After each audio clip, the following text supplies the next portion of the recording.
行动电源内底有锂电池，照理来讲，就爱回收。也毋过有民众毋知影，就当做一般垃圾单掉，会有导火爆炸的风险。云林县的环保局甲超商做伙办活动哦，鼓励民众回收行动电源。粪扫 M 场发生火灾，消防车长时间在粪扫场喷水降温。云林县这几年来发生侪件粪扫 M 场的火警。 其中包括好位 M 场、倒垃资源回收场，经过调查都是因为锂电池烧起来所引起。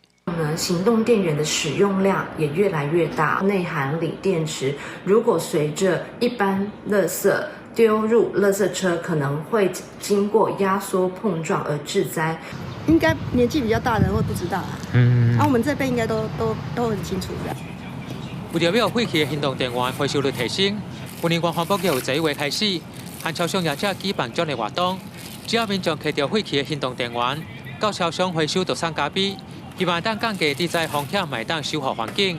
经过统计呢，平均每个月回收的行动电源呢，可以来到180个以上。包装妥善之后再进行回收，可以交给清洁队的资源回收车，或者是在地的资源回收商。 环保局表示，随着智慧型的手机和平板电脑，成为民众生活袂当欠缺的工具，行动电源使用量愈来愈大。